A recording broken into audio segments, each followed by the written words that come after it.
পায়েল ব্যানার্জি তো ভাইরাল হচ্ছে। এই ভিডিও দেখার পর তোমার নিজস্ব মতামত অবশ্যই দিয়ে ফেলেছো।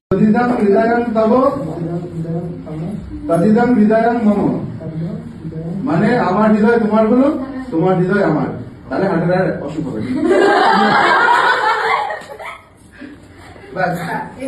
এবার সিগনেচার। এতক্ষণ যে ভিডিওটা দেখলে খুব ভাইরাল ভিডিও, তুমিও বারবার এই ভিডিওটা দেখেছো, আর এই ভিডিও দেখার পর তোমার নিজস্ব মতামত অবশ্যই দিয়ে ফেলেছো। বিভিন্ন চায়ের দোকানে, বিভিন্ন ঠেকে তুমি দিয়ে ফেলেছো, কিন্তু এই ভিডিওটার পিছনে যে স্টোরি সেটা তোমাদের কাছে তুলে ধরবো। তাই ভিডিওটা একটু বড় হচ্ছে, দেখো, তোমাদের নিজস্ব মতামত অবশ্যই তোমরা জ্ঞাপন করো কমেন্ট বক্সে, আর পারলে পেজটাকে একটু ফলো করে নিও বন্ধু। চলো ম্যাডাম কি বলছে, ম্যাডামের মুখ থেকে কি শুনছো সেটা একবার দেখে নাও। তোমরা তো এই video clipping, cutting video clipping দেখছো, কিন্তু সোশ্যাল মিডিয়া কোথা থেকে কোথায় নিয়ে যেতে পারে তার একটা জলজান্ত উদাহরণ আজকের এই ভিডিওতে বন্ধু। নমস্কার, আমি পায়েল ব্যানার্জি। আজ সকাল থেকেই দেখছি অনেক ভিডিও ভাইরাল হচ্ছে, ক্লিপিংস ভাইরাল হচ্ছে, এবং তার সঙ্গে সঙ্গে দেখছি প্রচুর লোকের কমেন্টস আসছে, বক্তব্য আসছে, পজিটিভ নেগেটিভ সব মিলিয়ে আসছে। রিগার্ডিং দ্যাট ভিডিও, সব থেকে প্রথমে এই ভিডিও সম্পর্কে আমি বলি, এটা আমার জন্য খুবই আশ্চর্যের ব্যাপার। মানে একটা ড্রামা ক্লিপ যেটা এরকম ভাবে ভাইরাল হয়েছে, অবভিয়াসলি সেই একটা অনেকে জিজ্ঞেস করেছে এই ভিডিওর ব্যাপারে, তো definitely it's part of drama clip. এটা অবভিয়াসলি অরিজিনাল না, at the end of the day ওটা একটা পার্ট অফ ড্রামা। এবং আরো অনেক ভিডিওস আমাদের আছে, ডিপার্টমেন্টাল নাচ গান, যেখানে স্টুডেন্টরা নাচ করছে, গান করছে, আমিও পার্টিসিপেট করি বাচ্চাদের সামনে, আমাদের অন্য ফ্যাকাল্টি আছে তারাও পার্টিসিপেট করে নাচ গান ড্রামা সবকিছুতে। কিন্তু আমার জন্য আশ্চর্য ব্যাপার এটাই কি নাচ গান এইসবের ভিডিও ভাইরাল না হয়ে শুধু পার্টিকুলার একটা সাইকো ড্রামার থেকে একটা কিছু কিছু ক্লিপস ধরে ধরে সেইগুলোকে ভাইরাল করা হলো। এটাই আমার জন্য আশ্চর্য ব্যাপার। এবং এটা কে করেছে, কি উদ্দেশ্য নিয়ে করেছে, সেই ব্যাপারে আমি আর যাচ্ছি না, আমি বলতেও চাইছি না। এটার জন্য অথরিটিজ আছে যাচাই করার জন্য, ওরাই যাচাই সত্যিটা বের করবে। আমার পুরো বিশ্বাস আছে অথরিটিজের ওপর, ওরাই যাচাই করে বের করতে পারবে যে কে করছে, কি উদ্দেশ্য নিয়ে করেছে, ভিডিওসগুলো ভাইরাল করেছে।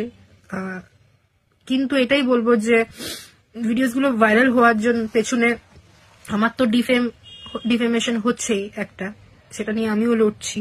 কিন্তু একবারও এই জিনিসটা মানুষের মাথায় এই জিনিসটা ভাবা দরকার কি আমার সাথে আরো কিছু স্টুডেন্টস আছে যাদেরকে মানে যাদের কথা অ্যাকচুয়ালি ভাবা হচ্ছে না, যাদেরকে নিয়ে এটা ভাবা উচিত কি তাদের একটা ক্যারিয়ার আছে। আমার ক্যারিয়ার তো চলো আমি এগিয়ে গেছি অনেকটা, অলরেডি কাজ করছি, চাকরি করছি, ঠিক আছে আমার ক্যারিয়ার। এবং আমার ব্যাকগ্রাউন্ড তো যারা আমাকে চেনে জানে, আমার ব্যাকগ্রাউন্ড হচ্ছে পুরোপুরি research background, studies research background. আমি এই নিয়ে থাকি, রিসার্চ পাবলিকেশন এইসব নিয়েই বেশিরভাগ থাকি। এবং আমি সবসময় স্টুডেন্টসদের এবং সবসময় মোটিভেটও করে এসেছি, রিসার্চ করো, পাবলিকেশন করো, বুক চ্যাপ্টার্স করো, এবং এখনো করে যাচ্ছি। এখনো স্টুডেন্টদের সাথে রিসার্চ নিয়ে কাজ করছি, স্টুডেন্টসদের নিজের সঙ্গে ইন্টারন্যাশনাল কনফারেন্সে নিয়ে যাচ্ছি, বিভিন্ন কনফারেন্সে নিয়ে গিয়ে ওদের দিয়ে প্রেজেন্টেশন করাচ্ছি যাতে ওদের কনফিডেন্স বুস্ট হয়, প্রেজেন্টেশন করে যাতে ওরা অডিয়েন্সকে ফেস করতে পারে, ওদের পার্সোনালিটি ডেভেলপমেন্টের জন্য কি করা উচিত। তো এই সব নিয়ে আমি, সবাই জানে সেটা, মানে আমার অথরিটিও জানে, আমার কর্তৃপক্ষ জানে, আমার স্টুডেন্টস জানে, সবাই এই ব্যাপারগুলো জানে। তো আর কি আমি এইসবের ওপরই ফোকাস থাকা পছন্দ করি। কিন্তু সেখানে এই ভিডিওগুলো বেসিক্যালি ভাইরাল করেছে, কিছু একটা মন্তব্য রেখে যে ভাইরাল করেছে, সে একবারের জন্য এইটা ভাবছে না যে স্টুডেন্টগুলোর কি হবে। আমার তো ক্যারিয়ারে আমি চলে গেছি, কিন্তু তাদের একটা ক্যারিয়ার আছে, তাদের একটা ফিউচার আছে, তো তাদের একটা মেন্টাল স্টেট আছে।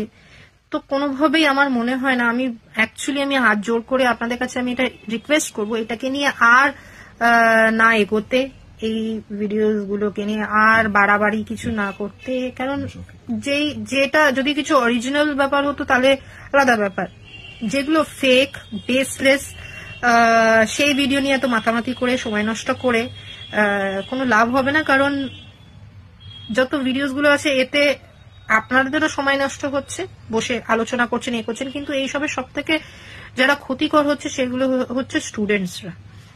স্টুডেন্টসদের একটা মেন্টাল একটা স্টেবিলিটি আছে, এটা স্টুডেন্টসদের মেন্টাল স্টেবিলিটিকে এফেক্ট করছে। তো আমি কোনোভাবেই চাইবো না যে এর বেশি আর স্টুডেন্টসদের আমি ওদের মেন্টাল পরিস্থিতির উপর এফেক্ট করি। কেন যারা আমার স্টুডেন্টস তারা বরাবর জানে যে আমি from the very first day সবসময় স্টুডেন্টসদের সাপোর্টে বলে এসেছি, স্টুডেন্টসের জন্য বলে এসেছি, লড়ে এসেছি, করে এসেছি। এই মুহূর্তে আমি এটাই চাইবো যে আমার ইমেজ থেকেও বেশি যাতে স্টুডেন্টসদের মেন্টাল হেলথ কে কিছু না হয়, স্টুডেন্টসের মেন্টাল হেলথ এফেক্টেড হয়। কারণ কি এইসব থেকে সব থেকে এফেক্টেড আমার মনে হয় স্টুডেন্টসরা, তাদের মেন্টাল হেলথই হচ্ছে। তো কাইন্ডলি আমি এটাই বলবো যে অনুরোধ করছি সবার কাছে যে আপনাদের কাছে যদি কোনো ভিডিও আসে তো কাইন্ডলি ওইগুলোকে রিপোর্ট করুন আর আমাকে পারলে সাপোর্ট করুন, যাতে আর কি স্টুডেন্টস গুলো আর ওদের মেন্টাল এফেক্টেড না হয়, এবং এই জিনিসগুলো বন্ধ করা উচিত। আর এছাড়া আমার তরফ থেকে যা পদক্ষেপ নেওয়ার, যে কি করছে না করছে হোয়াট এভার এই ভিডিওস রিলেটেড লিগাল পদক্ষেপ বা যাই পদক্ষেপ নেওয়ার, সেটা আমি নিচ্ছি নিজের জায়গায়। এবং যা পদক্ষেপ নিচ্ছি সেটা সম্পর্কে আমি আমার জায়গায় আমি নিয়ে আমি নিজের অথরিটিসকে জানিয়ে দেবো, বিকজ আমার ভরসা আছে অথরিটিসের উপর। কাইন্ডলি সাপোর্ট করবেন এবং তাহলে একটু রিপোর্ট করবেন ভিডিওস গুলোকে, যাতে ভাইরাল না হয়। থ্যাংক ইউ, ধন্যবাদ।